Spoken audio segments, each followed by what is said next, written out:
Bonjour, bonjour, excusez-moi. Live. Bonjour à tous, bienvenue donc sur cette 4e séquence des mercredis de l'orientation #parents.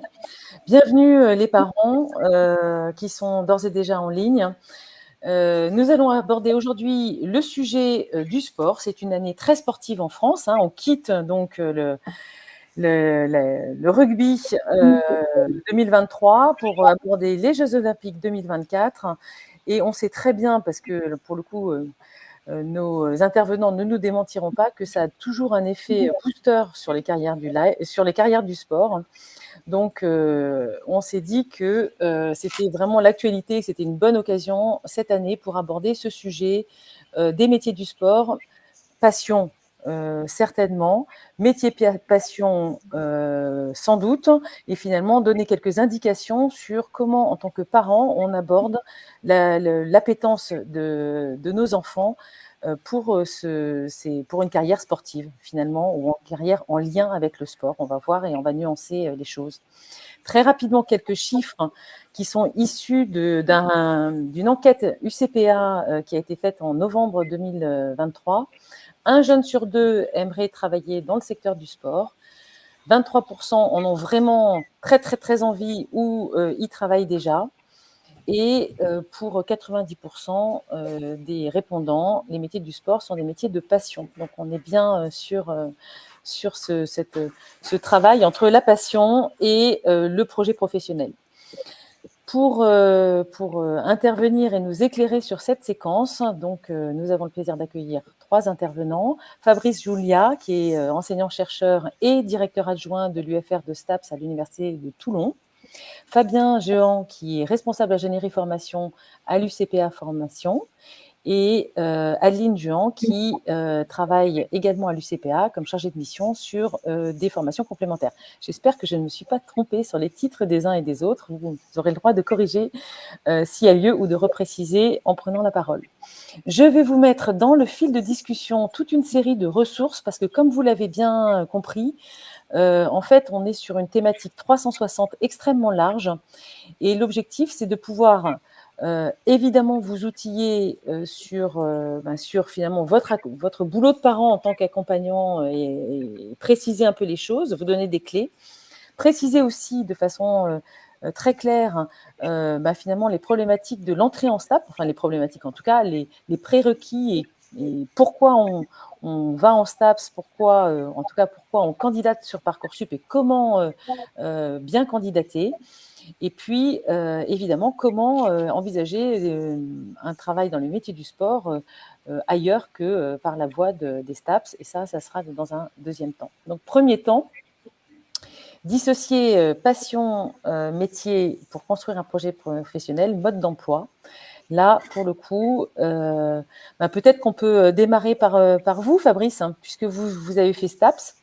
Oui, et vous vous retrouvez... Alors, allez-y. pour être précis, Oui. je n'ai pas fait STAPS. Pardon, en fait, c'était Fabien qui a fait STAPS. En effet, vous avez raison. Alors, oui, bonjour. Oui, moi, j'ai fait la filière STAPS. Donc, j'ai une licence STAPS éducation motricité. Donc, oui, métier passion, moi, c'est un projet qui a éclos assez rapidement, bien avant le lycée. Et voilà, c'est la voie dans laquelle je me suis lancé. Bon, là, j'ai eu ma licence. Je voulais être prof de PS. J'ai passé le concours quelques fois. Que je n'ai pas eu. Et du coup, je me suis réorienté, entre guillemets réorienté. En tout cas, je suis passé sur la filière GEPS du ministère des Sports et je suis devenu formateur et responsable de formation. Voilà. Donc oui, c'est un métier passion. Après, j'avais une passion pour le sport, oui, pour la pratique, mais pas que, en fait, parce que ça fait pas tout à mon sens. Faut pas être que passionné de sport. J'avais un fort engagement associatif, j'avais de l'encadrement bénévole, j'avais voilà, d'autres choses qui me donnaient envie de faire ce métier-là.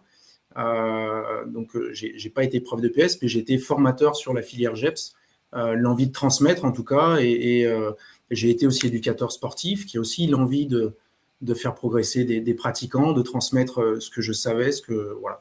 Donc, il y a la passion, ça c'est sûr, mais à mon sens, ça suffit pas. Quand on a préparé la séquence, vous me disiez, oui, finalement, c'est pas parce qu'on pratique le sport et qu'on adore finalement faire du sport qu'on peut être un bon enseignant ou un bon formateur, puisqu'il y a ce sujet de la transmission. Et donc, un de nos sujets, c'est finalement comment est-ce que, par rapport à ces très grand nombre de jeunes, presque la majorité des jeunes donc, aiment le sport, et c'est super, ça veut dire que vous avez tous bien fait votre boulot, en fait, quelque part, ou en tout cas que les gens que vous avez formés ont fait leur boulot. Mais finalement, comment est-ce qu'on travaille ce projet, et comment, quand on a un parent, quand on est parent et qu'on a un fils qui est très sportif et qui dit finalement, moi j'aimerais bien faire quelque chose dans le sport, comment on tamise finalement ce projet professionnel où on le travaille? Alors c'est vaste parce que vous l'avez dit, hein, les métiers du sport, il y en a beaucoup. Je vais me focaliser du coup plutôt sur les métiers on va dire de la transmission, de l'encadrement ou de l'enseignement. Moi, j'avais un fort engagement associatif avant. J'encadrais bénévolement, voilà, et je savais que j'aimais ça. Donc voilà, je suis parti dans cette voie-là. Après, certains découvrent au fil du temps que c'est ce qu'ils ont envie de faire, donc ils s'engagent. Puis finalement, pendant la formation, ils se rendent compte que c'est pas ça. D'autres n'avaient pas cette expérience en amont, adoraient le sport et découvrent durant la formation que finalement la transmission, c'est quelque chose qui leur plaît, et vont fortement évoluer là-dedans. Je pense que c'est pas simple, mais en tout cas, il faut. Il y a des formations au départ. Alors, je pensais à des formations comme le BAFA pour animer, ne serait-ce que pour être en relation avec un public. Ouais, c'est des petites formations qu'on peut passer assez jeune et assez rapidement, qui peut permettre de savoir si déjà être en relation avec un public mineur, jeune, c'est quelque chose qu'on apprécie. C'est les premiers débuts je transmets certaines choses, plutôt éducatifs au départ. Et après, je m'engage éventuellement sur d'autres voies sportives, en lien avec les clubs, avec des assos. Dans ma pratique en général, hein, moi j'étais basketteur, donc je me suis engagé dans un club de basket. On peut passer des brevets fédéraux en lien avec la fédération dans lequel on est affilié, etc. Donc voilà, il y a tous ces petits cheminements qui peuvent permettre, ou en tout cas de consolider le projet. Après, on a des candidats qui rentrent en formation sans forcément avoir tout ce parcours initialement, et qui s'y retrouvent pleinement parce que le sport est réellement une passion, et qu'ils se retrouvent dans le fait de transmettre aussi. Et de votre côté, Fabrice, qu'est-ce que vous auriez comme conseil par rapport à ça, finalement? Je pense qu'il y a déjà deux façons d'aborder. La première façon, c'est est-ce qu'on a le baccalauréat ou est-ce qu'on n'a pas le baccalauréat déjà. Donc, à partir du moment où on n'a pas de baccalauréat, on va se diriger plutôt vers les métiers du sport qui permettent les brevets fédéraux, les brevets professionnels, qui peuvent ensuite permettre d'intégrer l'université, parce qu'il existe des validations d'acquis. Donc, ça permet, en n'ayant pas eu un parcours, je vais dire, classique, quand même, de revenir à l'université plus tard. On a régulièrement chaque année des VAE de personnes, voire des adultes, qui rentrent après une VAE avec un BPGEPS et 10 ans d'expérience, ou avec des brevets d'État, et qui intègrent une licence en 3e année, par exemple, entraînement. Donc, par contre, quand on a le bac, c'est le gros couperet Parcoursup. Et à Parcoursup, comme notre formation en fait est multidisciplinaire, il y a quand même 70% des enseignements qui sont des enseignements théoriques, alors rattachés au sport, que ce soit des sciences humaines, quand on a fait une licence EducMot, comme éducation motricité, comme notre intervenant, on voit bien à quel point l'histoire, la socio, la didactique jouent un rôle important. Et puis on a les sciences de la vie, de la santé, où on a de la biomécanique, de l'anatomie, de la physiologie, qui implique en fait que dans Parcoursup vont être, entre guillemets, favorisés les candidats qui ont choisi plutôt des spécialités ou scientifiques ou des spécialités littéraires. Comme ça leur permettra de s'intégrer plus facilement. Ça ne veut pas dire que les étudiants qui sont issus des bacs technologiques ou des bacs pro n'ont pas leur place chez nous. Mais en fait, c'est là que vont se retrouver les gros passionnés, les véritables passionnés qui vont être capables de s'investir parce que comme ils n'auront pas eu la chance de suivre un cursus classique, ça leur demandera beaucoup plus d'efforts. Mais on a quand même de la réussite auprès de ces publics-là, même si c'est plus difficile. Et est-ce que là, ils sont concernés par les fameux WICI sur Parcoursup? Est-ce que c'est des réponses de type WICI? Parce que est-ce que finalement, ils ont le bagage? Alors, le WICI, ça dépend des UFR. D'accord. Okay. Toutes les UFR ne proposent pas une licence avec WICI, c'est-à-dire une licence qui permet une remise à niveau. Nous, l'UFR STAPS de Toulon, on est une petite UFR. On a eu 3500 candidats, presque 4000 l'année dernière. On n'aura que 300 places. Donc, parmi les 300 places, c'est déjà hyper sélectif. Donc, il n'y a pas de WICI chez nous. Par contre, on a quand même des étudiants issus de bac technologique, de bac pro qui arrivent chez nous. C'est plus dur pour eux, mais ceux qui s'investissent peuvent réussir.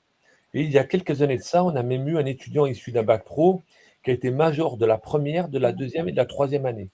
Donc, ça veut dire que ce n'est pas forcément un critère de réussite d'arriver d'un bac général. Oui, il a récupéré le bagage, j'allais dire, technique, technique ou spécifique qu'il n'avait pas en spécialité scientifique, qu'il n'avait pas forcément suivi en bac pro, en fait. Tout à fait. D'accord. Parce qu'ils sont, en fait, l'avantage des STAPS par rapport à d'autres UFR, c'est qu'il y a la promiscuité liée à la pratique sportive. Et cette promiscuité fait qu'ils vont avoir certains enseignants avec lesquels ils vont pratiquer et d'autres enseignants avec lesquels ils vont avoir les fondements théoriques. Donc, ça permet quand même des apprentissages qui sont un peu différents des apprentissages classiques. Peut-être, puisqu'on en parle, Fabrice, vous pouvez nous donner un peu plus de précision sur la filière STAPS et sur finalement la façon dont elle est structurée. C'est-à-dire que vous nous disiez, il y a du bagage académique, il y a de la pratique sportive. Clairement, ce sont alors pas forcément donc des profils spécifiques au sens où vous ne triez pas entre guillemets par type de bac ou pas. C'est pas comment dirais-je, bloquant. En revanche, peut-être qu'on peut quand même, vous pouvez peut-être nous expliquer comment sont structurées les spécialités et quel type de métier, à quel type de métier cela destine. Alors, la première année, c'est une année, je vais dire, très, très générale, tronc commun, dans laquelle, justement, les étudiants vont pouvoir voir les appétences qu'ils vont avoir en fonction des différents métiers. Donc, il y a aussi bien des sciences humaines que des sciences de la vie. Grosso modo, 30% des enseignements sont des pratiques pures et 70%, ce sont des fondements théoriques. Et à la fin de cette année, de la première année, ils vont être mis on va leur présenter les différents milieux dans lesquels ils pourraient intervenir, à savoir le milieu de l'enseignement. C'est la filière éducation-motricité qui amène principalement vers les métiers de professeur des écoles ou qui amène vers le CAPES. Et là, il y a une filière entraînement, donc on appelle la filière ES, qui amène vers tous les métiers liés à la préparation physique, à l'entraînement, au coaching. Et on a une filière activité physique adaptée santé. Là, c'est plutôt pour intervenir en face de personnes qui possèdent un certain nombre d'handicaps. Ça peut être la vieillesse, ça peut être l'obésité, ça peut être des cancers, ça peut être plein de pathologies, les BPCO, les insuffisants respiratoires, donc toutes ces pathologies-là. Et dès la deuxième année, ils sont obligés de faire un stage dans ce milieu-là. Donc le milieu qu'ils vont choisir, auquel ils vont être sensibilisés en fin de première année. Et donc dès la deuxième année, ils vont être obligés de suivre un stage au premier et au deuxième semestre. Et ils auront quand même la possibilité, s'ils s'aperçoivent que ce n'est pas le milieu dans lequel, en fait, c'est un métier passion. Les métiers du sport sont des métiers passion. Alors très souvent, on a une image du métier et après on a la réalité. Donc le fait d'être en stage, ça permet parfois de se rendre compte ben, qu'un prof des écoles, les gamins, on ne les supporte pas tant que ça, ou travailler avec des personnes en situation de handicap, c'est plus dur que ce qu'on pensait. Et donc, en troisième année, là, par contre, ils vont vraiment se focaliser sur la spécialité qu'ils vont choisir. Et on a vraiment des mentions, un très gros volume horaire de stage. Et les cours sont très spécialisés en fonction des milieux, les 3 milieux, donc enseignement, entraînement et activité physique adaptée santé. Oui, donc c'est très professionnalisant. D'ailleurs, comme les cursus UCPA, hein, de fait, oui. C'est très professionnalisant. On n'est pas beaucoup, enfin finalement, on est 30% du temps sur un terrain, si j'ai bien compris. Plus que ça après avec le stage. D'accord, ok. Oui. Et j'allais dire dans le cadre du stage, si on se rend compte que finalement c'est pas tout à fait ce qu'on pensait, on peut se réorienter, essayer autre chose. Comment ça se passe en fait? Alors, si c'est en cours d'année, quand on est en troisième année, normalement, on ne change plus. Hein. Okay. Mais en deuxième année, on peut éventuellement, entre le premier et le deuxième semestre, changer ou s'apercevoir qu'on a fait une L2 entraînement et puis on dit, moi, je vais refaire une L2 activité physique adaptée santé pour faire ensuite une L3 plus spécifique. Donc, on a cette possibilité de réorientation. Ça permet aussi d'intégrer éventuellement justement des professionnels qui auraient fait, par exemple, un BPGEPS spécifique dans une discipline sportive, de l'intégrer en deuxième année, de manière à ce qu'avec une deuxième année de L2 entraînement, de pouvoir intégrer ensuite la L3 entraînement. Donc, il y a des passerelles le fait d'avoir ces stages-là, et ça ouvre aussi au milieu professionnel. Et les programmes des années sont calqués sur les fiches RNCP. Donc, c'est très professionnalisant, effectivement. Alors oui, les fiches RNCP, c'est le répertoire national des compétences. Donc, oui. C'est, j'allais dire, des barèmes. C'est pour, pour expliciter pour les parents. Oui. Ce sont des barèmes qui permettent finalement c'est un peu comme les grades ou les diplômes. Finalement, ça permet de reconnaître des niveaux de salaire dans les conventions collectives. Ça permet d'avoir accès à un certain nombre d'échelons dans les structures et dans les différentes, et j'imagine même chose dans le cadre des concours administratifs. Tout à fait. Voilà. Donc, ça liste un certain nombre de compétences et si les compétences sont acquises, ça donne un niveau certifié et des pratiques associées. Mais c'est pareil pour les diplômes, pour les BP, c'est pareil pour les BE. Il y a des fiches RNCP associées. Et l'avantage, c'est que nos étudiants, quelques filières qu'ils choisissent, à la fin de la deuxième année, ils ont encore le DUG qui permet de faire de l'animation à tous les niveaux. Alors, quand c'est de l'éduc-mode, c'est plutôt de l'animation vis-à-vis de scolaire. Et après, c'est une animation dans des clubs sportifs sous forme de bénévolat ou sous forme ou en étant payé dans des mairies, des maisons des sports, etc. Oui, c'est en ça que c'est professionnalisant. C'est-à-dire qu'en fait, il y a une sortie possible à Bac+2 ou en tout cas, j'allais dire si ça peut être pendant les vacances. Et on a là, quelque part, un diplôme qui donc vous met dans des barèmes ad hoc, si je puis dire. Alors, dans le chat, on a évidemment des petits sujets et on a évidemment les petits sujets sur les spécialités. Donc, je vais très rapidement synthétiser. Est-ce qu'il vaut mieux garder une spécialité HGGSP où on est fort, ou alors pour STAPS, ou bien faire des SVT en étant assez faible. Donc ça, c'était un sujet de stratégie. Le nombre d'heures d'EPS en licence. Donc là, on parlait des 30%, j'allais dire, sur le terrain. Et puis, une petite inquiétude aussi, donc un sujet sur les spécialités finalement. Quelles sont les spécialités les plus requises? Et puis, une question sur les stages. Est-ce que c'est l'étudiant qui cherche son stage ou est-ce qu'il y a des stages? Je pense que les parents, le sujet des stages est un sujet au lycée et en collège qui est un peu touchy. Et donc, je ne suis pas sûre que le stage dans le post-bac, ça reste anxiogène. Alors je commence par les stages. Les stages, les étudiants doivent les chercher, mais on a des listes de stages et des tuteurs de stages qu'on agrémente chaque année. Donc, après, ils sont grands, ils sont à la fac. Et à la fac, on a encore papa-maman, très souvent, qui nous contactent, qui viennent nous voir. Mais normalement, ils sont devenus adultes, donc ils doivent faire les démarches. Et normalement, ils sont impliqués dans la vie associative parce que ça aussi, c'est valorisé. Donc, s'ils sont impliqués dans la vie associative, ils connaissent des clubs, ils connaissent, et donc normalement, ils ont plus de facilité pour accéder au club. Là où c'est plus problématique, c'est pour les étudiants qui arrivent d'autres académies. Parce que, bien évidemment, le tissu associatif, ils ne connaissent pas. Voilà pour les stages. Concernant le nombre de pratiques sportives, en première année, ils auront 2 pratiques par semaine, deux pratiques. Ils auront 16 heures par semestre fois 2 pratiques. Ça s'appelle ce qu'on appelle une polyvalence. C'est-à-dire c'est une pratique dans laquelle ils vont apprendre une nouvelle pratique, mais ce n'est pas leur spécialité sportive. Et par contre, ils auront leur pratique de spécialité sportive sur tout le semestre, là, donc sur les 14 semaines du semestre. Ça représente entre 20 et 30 heures. Donc, grosso modo, sur un semestre, ils auront 50 heures de pratique. Donc, c'est pas de pratique sportive. Après, à côté de ça, il y a la théorie qui va avec la pratique sportive. Et puis après, il y a tous les enseignements théoriques. Et la plupart des étudiants, ils sont aussi en club à côté sur d'autres où en fait, ils n'ont pas le temps parce qu'ils travaillent beaucoup. Alors déjà, on s'arrange pour que le soir, les cours finissent au plus tard à 18h pour qu'ils puissent avoir une pratique sportive parce qu'ils doivent avoir une spécialité sportive forte. Ça représente une partie de la note qui n'est pas négligeable. Donc, s'ils n'ont pas de pratique sportive en club, c'est difficile d'avoir un bon niveau de pratique. Et c'est pour ça qu'on les encourage fortement de pratiquer en club. On ne peut pas obliger à l'université une pratique en club parce que, par définition, ça oblige à prendre une licence. Et là, il faut payer. Or, les études sont censées être gratuites. Mais par contre, on les encourage fortement.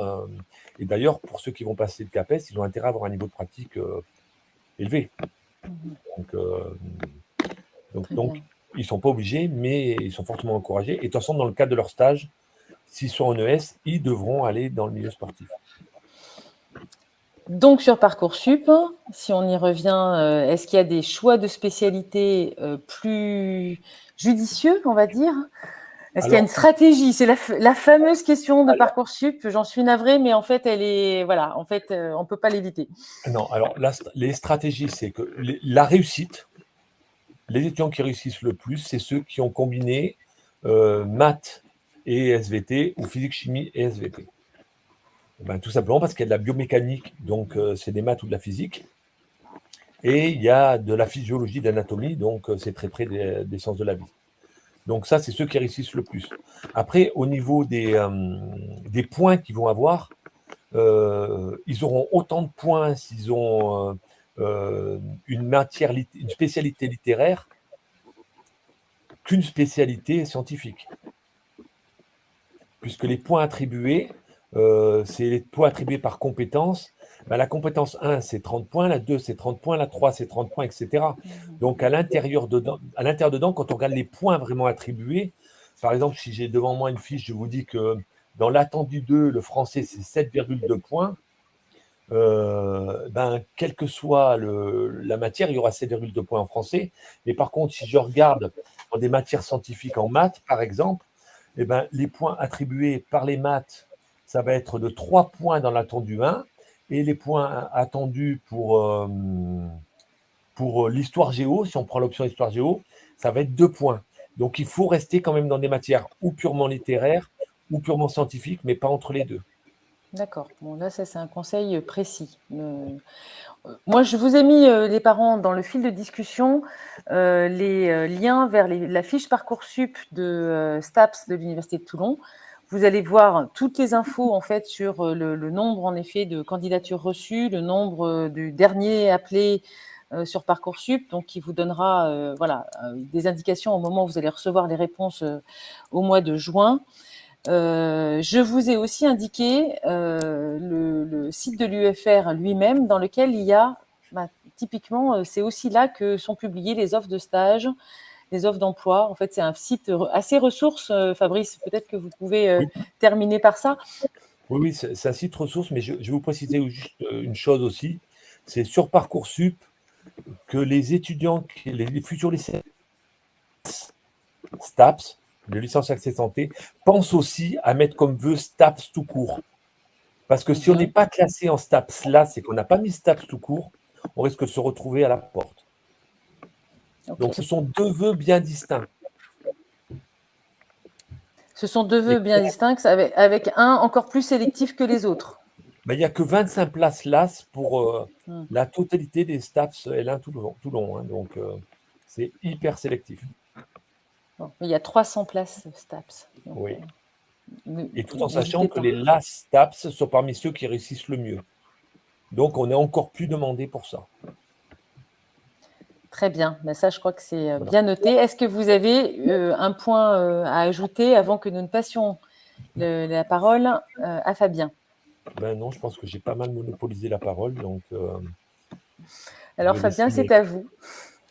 Donc, les STAPS, on a vu. Et en fait, quand on préparait là encore cet entretien, vous me disiez, moi, j'ai pas mal de jeunes qui reviennent. En fait, j'ai des jeunes qui sont souvent un peu plus matures, donc qui viennent plutôt à partir de 21 ans en formation chez nous, éventuellement après avoir fait une première étape ailleurs.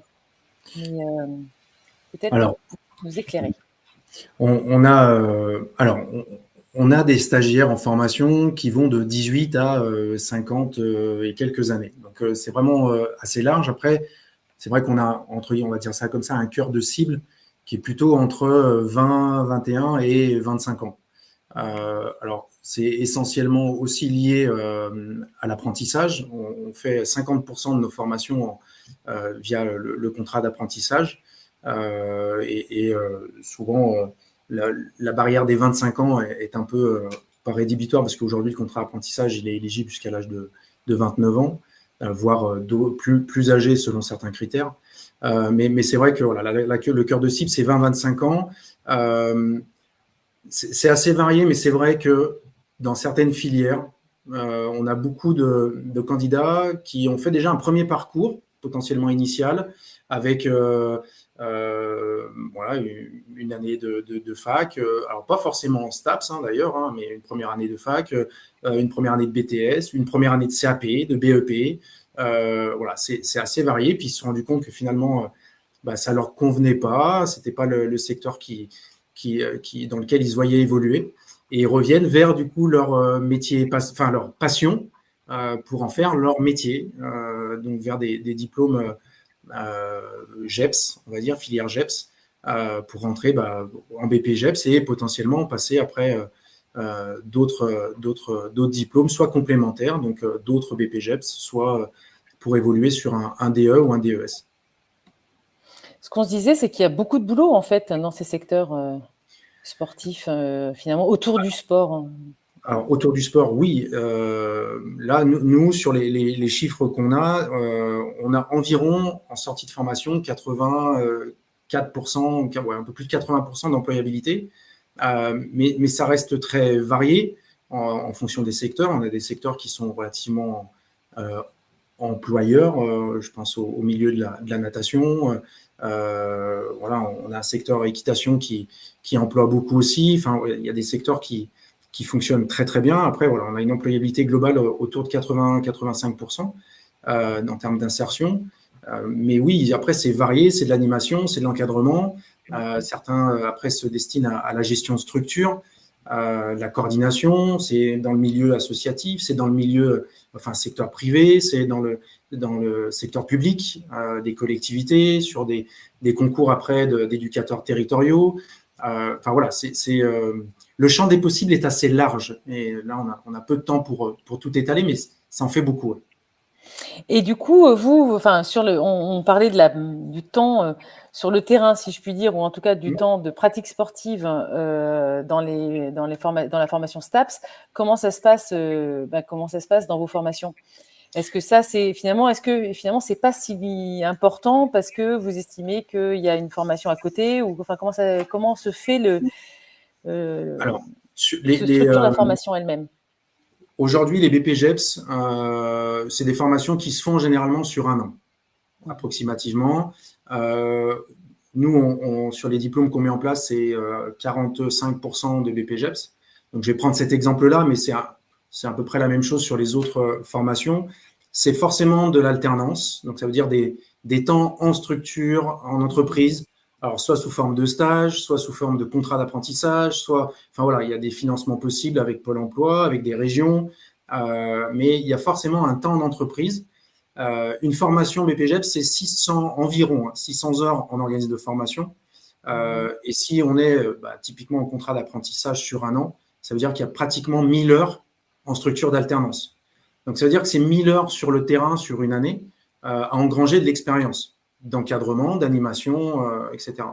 À se construire déjà potentiellement un réseau, un employeur potentiel aussi pour la suite de son parcours. Enfin, voilà, il y a tous ces avantages-là.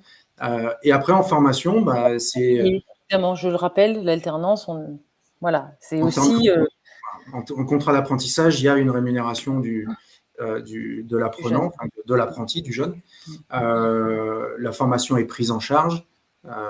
Donc, voilà, il y a pas mal d'avantages, certes. Et en formation, donc, voilà, 600, 650 heures de formation.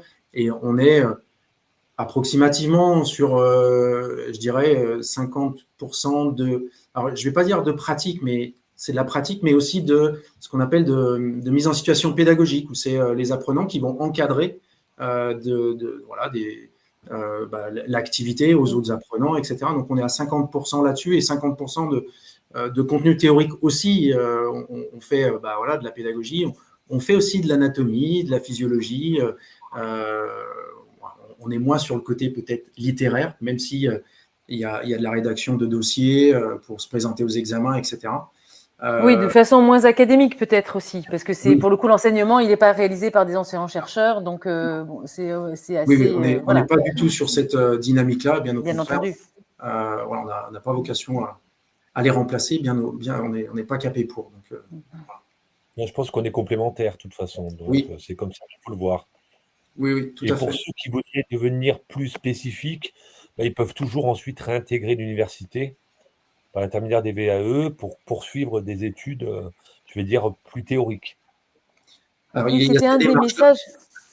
Et je disais, il y a cette démarche-là. Après, il y a la démarche inverse aussi. On a certains candidats qui ont fait un parcours STAPS, qui ont une licence APAS, une licence entraînement, et qui viennent chercher justement un diplôme un peu plus spécifique, complémentaire, sur des activités de la forme, sur des activités autres, aquatiques, équestres, nautiques. L'haltérophilie, par exemple, nous, on a beaucoup de nos étudiants qui viennent ensuite qui sortent pour aller dans le milieu associatif, dans les fédérations, en particulier la fédération d'haltérophilie, pour se spécialiser, par exemple.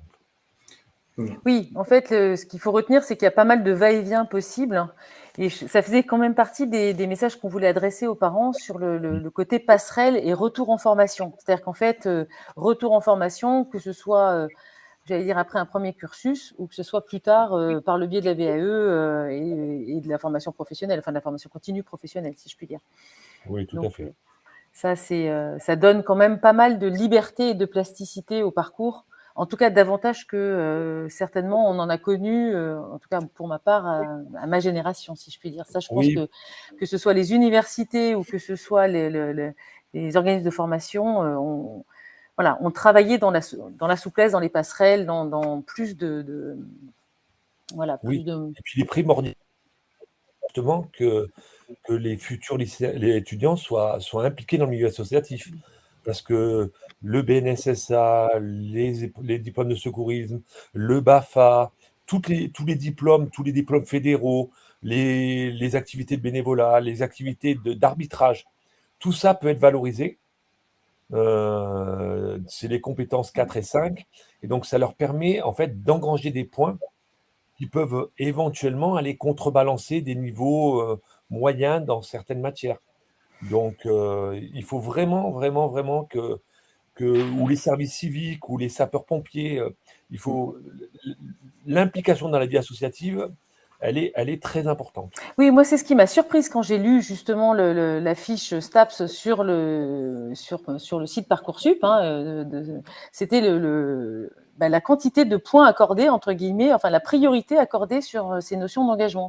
J'ai trouvé que c'est beaucoup plus fort que sur d'autres licences disciplinaires. Typiquement, on sent que vous mettez l'accent là-dessus. Le sport est fait pour partager des valeurs, donc tout à fait. Il faut montrer qu'on est capable de les partager. C'est pas en arrivant en général, si on n'a rien fait avant, que d'un coup on se découvre une passion associative. Donc c'est fortement encouragé, en tout cas, d'avoir déjà construit ça, de préférence dès la première, voire avant, et de le valoriser. Donc, valoriser par des diplômes fédéraux, par un diplôme de secourisme, donc tout ça, c'est important et c'est mis en valeur. Très bien, ben ça, je pense que les parents l'auront bien noté. Pour tous les parents des lycéens, anticipez et poussez ou encouragez vos enfants à pouvoir attester de ces compétences-là. En tout cas, ils peuvent les avoir sans avoir le diplôme, mais tant qu'à faire, autant avoir une compétence qu'on peut attester. Dans les petites questions que nous avons, on a une question sur est-ce qu'on peut faire une STAPS et être sportif de haut niveau. Enfin, est-ce que les études sont possibles pour les sportifs de haut niveau? Heureusement que les études sont sportives pour les sportifs de haut niveau, quand même. Alors, il se trouve qu'effectivement, STAPS, c'est nous qui avons le plus de sportifs de haut niveau. Donc, on met en place des aménagements, c'est-à-dire que, par exemple, beaucoup d'enseignements sont disponibles sur une plateforme de l'université qui s'appelle Moodle. Donc, il y a les cours. Parfois, il y a les cours associés à des podcasts. Parfois, il y a les cours aussi associés à des vidéos de cours, de manière à ce que l'étudiant qui ne peut pas être présent parce qu'il s'entraîne à l'autre bout du monde, il puisse ne pas assister aux cours. On leur propose aussi des sessions d'examen spécifiques qui sont décalées par rapport aux autres, qui peuvent tenir compte. Un sportif qui va au JO, vous comprenez bien qu'il ne va pas passer, là il est en plein entraînement, il ne va pas passer ses épreuves en même temps que les autres. Voire on leur propose, sans que ce soit considéré comme un redoublement, de faire chaque année en 2 ans. Autrement dit, d'avoir un contrat pédagogique dans lequel on décide, cette année, tu ne passes que la moitié des matières, donc tu n'évalues que sur celle-là, et puis les autres matières, tu les passeras l'année prochaine, etc. Oui, donc souplesse maximale pour faire que ça puisse fonctionner et que ça soit compatible. Ouais, voilà, bien sûr, que ce soit compatible. Vous comprenez bien qu'avec le RCT à Toulon, on a des joueurs du RCT qui se retrouvent chez nous. Donc, on a le HTV. Mais ça, c'était l'année dernière, en fait. Pardon? Ça, c'était l'année dernière. Donc, on a quand même beaucoup de sportifs de haut niveau. Et sur l'université, quand on regarde la totalité des sportifs de haut niveau sur l'université de Toulon, pas que l'UFR STAPS, nous, on en a au moins les 3/4 chez nous. Ce qui est logique, quelque part. Bien sûr, bien sûr. On a une petite question sur une L1 SVT, possibilité d'une réorientation et d'une candidature en LAS-STAPS, car c'est un projet qui correspond. Alors, là, c'est un changement de filière. Donc, alors, ce qui est paradoxal, c'est que le changement de filière, il est facile entre le premier et le deuxième semestre. La réorientation, elle est prévue, mais ça, c'est l'administration, donc c'est pas moi qui fais les règles. Donc, le changement de filière, il est prévu relativement facile entre le premier et le deuxième semestre. Il est beaucoup plus compliqué en fin d'année parce que là, il faut repasser dans la moulinette. On repasse par Parcoursup, tout à fait. Ouais. Donc, si j'ai un conseil à faire, quand on s'aperçoit qu'on n'est pas dans la bonne filière, il faut très vite, à la fin du premier semestre, prendre contact avec l'UFR dans laquelle on souhaiterait aller, de manière à demander une réorientation. Très bien, c'est très clair. Je crois qu'on a fait le tour des questions. On a toujours ces sujets de spécialité, mais on y a répondu. Donc, a priori, je pense que si vous n'avez rien à ajouter, on a un sujet sur CMI. Donc, ça, je pense que je vous donnerai la réponse hors ligne, sauf si vous voulez la donner. Fabrice? Non, c'est-à-dire là, quelle est la question? Là, je pense qu'elle se... Alors, il y a STAPS pour kiné. STAPS pour kiné, peut-être que... C'est le LAS, en fait. C'est le LAS, la licence accès santé. En fait, on a une spécificité aussi en STAPS, c'est qu'il y a un LAS en L1, il y a un LAS en L2 et il y a un LAS en L3. Et on a droit à tenter le concours 2 fois. Autrement dit, un étudiant qui serait pris en LAS en L1, il y a 25 places. Bon, il part en kiné ou en médecine ou en maïotique ou en pharmacie ou en dentaire, peu importe. Mais un étudiant qui n'a pas fait LAS en L1, s'il a des bonnes notes en L1, il peut demander à faire LAS en L2. Et donc là, il a la possibilité de passer le concours. Et s'il ne l'a pas, il peut demander de faire un LAS en L3. Donc, dans ce cas-là, il peut repasser le concours. Chaque fois, les programmes sont différents, hein, mais ça leur permet d'avoir 2 tentatives. Et là, c'est très couru. Et en fait, il n'y a que dans les filières entraînement et APAS où il y a le LAS en L2 et L3, tout simplement parce que dans les métiers de l'enseignement, il y a peu de cours de sciences humaines et sociales. Et le programme du LAS, c'est de la biologie moléculaire, de la physiologie, de l'anatomie. Et ça se prête moins quand on est en enseignement. Voilà. Très bien. Un petit mot de la fin, peut-être, Fabrice, et Fabien d'ailleurs, un conseil aux parents, peut-être pour… Ben, le conseil, c'est d'anticiper au plus, hein. Il faut savoir que, par exemple, l'année dernière, il y a eu 45 000 candidats sur les STAPS. Donc, c'est une filière où on n'a pas besoin de faire de publicité pour recruter, malheureusement. Il y a tellement de volonté de candidats de venir chez nous que c'est très compliqué. On a des capacités. Est-ce qu'ils savent tous à quoi ils candidatent, en fait? Pardon? Est-ce qu'ils savent tous à quoi ils candidatent ou est-ce que finalement ils candidatent au STAPS en se disant… Bah, alors, on a quand même, je ne vais pas caricaturer, mais quelques étudiants qui sont persuadés parce qu'ils jouent au foot en bas de leur immeuble qui peuvent candidater en STAPS. Donc, mais bon, c'est quand même une minorité. La plupart, ils veulent faire un métier passion. Mais c'est comme quand on veut faire un BPGEPS, hein, on le fait pas en général par dépit, on le fait par choix. Le problème, c'est que parfois, ils sont déçus en s'apercevant de la quantité de travail qu'il y a à faire. Parce que quand ils ont une pratique sportive de 2 heures et qu'une demi-heure après, ils doivent être en cours d'anatomie, ben, c'est pas si évident que ça. Et que le soir, ils vont s'entraîner. C'est le grand écart un peu, hein, oui. Faut être conscient que c'est compliqué. Et en plus, il y a énormément d'étudiants qui travaillent à côté. Donc, quand vous cumulez un travail et une pratique sportive, c'est très, très, très, très dur. Et malheureusement, on n'a pas les moyens humains, nous, de proposer des licences en alternance. On est trop peu nombreux. On a beaucoup d'étudiants, on n'est pas beaucoup. Donc, les moyens humains, ils sont trop limités. Mais c'est sûr que ça serait peut-être une solution pour certains étudiants. Cela permettrait d'avoir des revenus à côté et de ne pas les obliger à travailler, qu'ils ne soient pas obligés à travailler. C'est ce qu'on disait avec Fabien. Pour le coup, c'est vrai que l'avantage d'une formation en alternance, ça permet d'être concentré sur la formation, au-delà du côté professionnalisant, qui est quand même une réalité aussi. Parce que nous, quand ils travaillent, c'est-à-dire au drive chez Carrefour, c'est un peu loin de leur corps de métier. Bien sûr, bien sûr. C'est bien compris. Merci beaucoup. De rien. Fabien, un petit mot de la fin, peut-être? Oui, alors, moi, je retiendrai qu'il y a quand même beaucoup de passerelles possibles et qu'en fait, quel que soit le choix de parcours initial, si ça fonctionne, c'est très bien. Si ça fonctionne pas, faut pas forcément le prendre comme un échec. Bien au contraire, on apprend toujours, mais qu'il y a toujours des solutions. En tout cas, si on veut évoluer dans ce secteur-là, la filière STAPS, la filière GEPS, l'une après l'autre, l'une avant l'autre, soit que l'une, soit que l'autre. Enfin, en tout cas, voilà, il y a des solutions et qu'il ne faut pas forcément se focaliser sur un seul chemin si on veut vraiment parvenir à ses fins. Je crois que c'est le mot de la fin, et c'est un beau mot, parce que c'est un mot plein d'espoir. Donc, bon courage à tous. Merci encore à nos intervenants pour leur temps. Voilà. Et puis, à bientôt sur les ondes, sur d'autres sujets. Au revoir. Au revoir. Au revoir.